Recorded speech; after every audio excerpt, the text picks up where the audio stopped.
from her home, sitting with her one brown suitcase and rolling tears of loneliness, a longing which mixed again so easily with the currents of this river here. Right here we pour out picnics and childhood's blood from dirty scrapes and dirty knees and every generation's first-hand stories of a weeping lady, La Llorona, haunting the river every night, crying, "Ay, mis hijos." It happened right here. The fear dripped off our skin and the blood dripped off our scrapes, and they mixed with the river water right here. Right here, the stories and the stillness of those gone before us haunt us still, now grown our scrapes in different places. The voices of those now dead, quieter, but not too far away.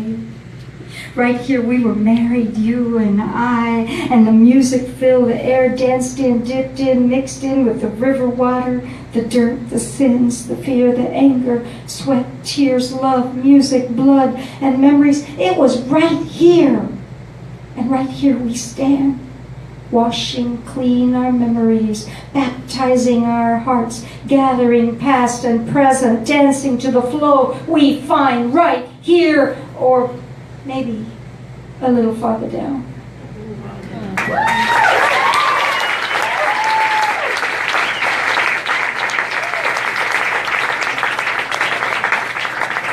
I'm tickled that we're here in Austin in 2016 because Juan Felipe, are you out there?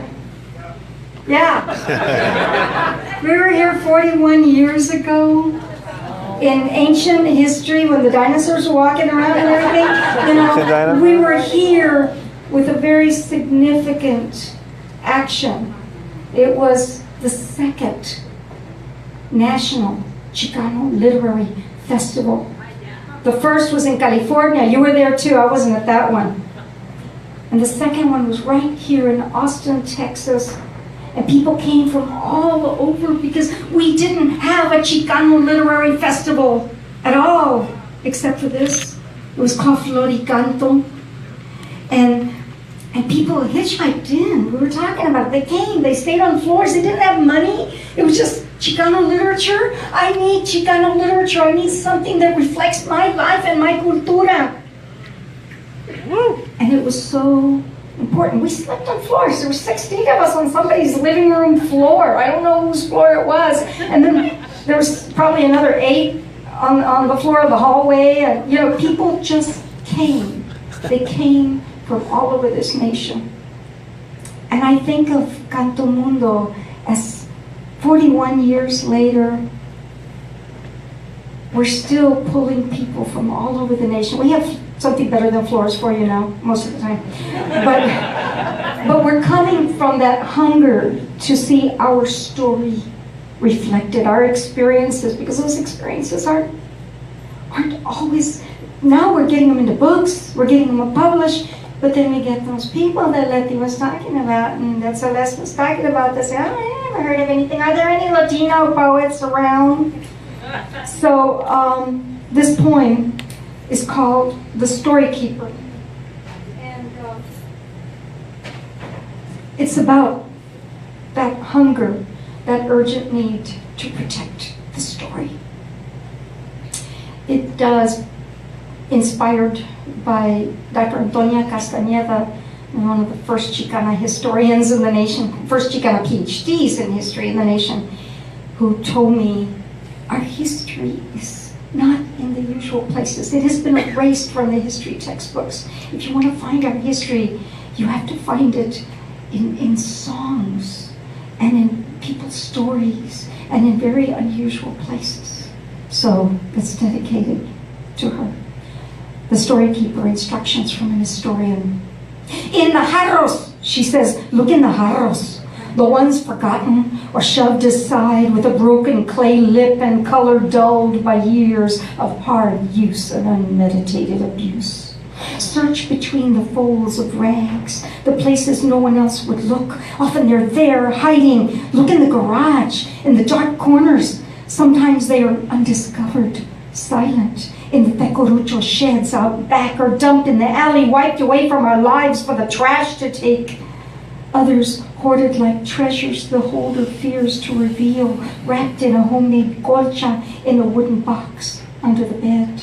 In the viejito's eyes, in the twilight of death, you read their secret. The eyes point you to the spot, stamp remember on the almost forgotten box, and plead with you to be the keeper of the story.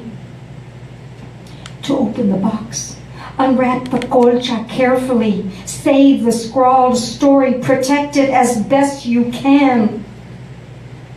Look in the places where ink does not show. In the breaking voice between the lines of a song, our history is written in that song, written on the voice, sometimes written on the heart. Look at the hands, the way the woman crosses herself every time she passes that field.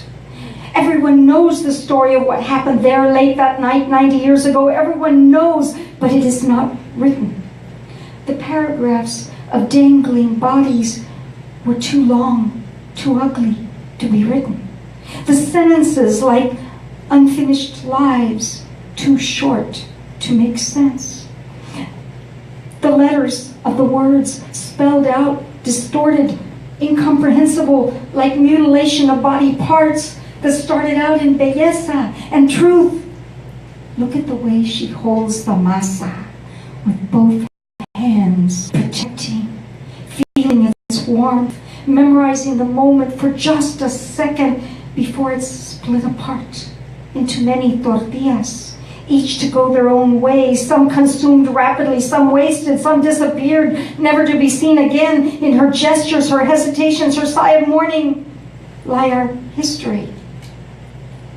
As the whispers, she whispers, breathed out in unguarded moments, when the soul is too tired to think, the body too worn down to hurt more, in the numbness of the night, when the father wrestles with the unwritten history, pleading to save it, speak it, bury it, staring at the pluma across the room, avoiding the paper, singing the Indian chant of a story he will not tell his children, yet they are too young, he says, only 10 or 16 or 36. Wait, he says, I fear for them to know what those hate-filled others did to my grandfather with their knives, with their rope, with their hate, with their scorn. They are too young. Perhaps I too at only 60 am too young to know, too old to forget. As the whispers, she chants. Learn the chant, sing it slow and privately like he, a sacred song to be sung at only sacred moments. Look in the footwells of our steps, the table corners rubbed smooth, the marks on the walls where we have lived, the fine and tired stitches in the clothing sewed and mended, the careful fold of the shuck on the tamal, the thumbprint curves of crepe paper flowers trying to make canta out of llores. Learn to read the eyes, the hands, the spine. You must be like a detective or a spy, subtle, unnoticed, unrelenting, for they are out there, our stories, to be read in the tracks of tears now made into wrinkles on the face, in the scars we carry with pride, in the grocery list marked with crayons on a junk mail funeral home advertisement, in the Western Union telegrams of money sent home to Mexico, to the eviction notices sent people whose address has stayed the same for 150 years. You must be persistent, outrageous, go quickly.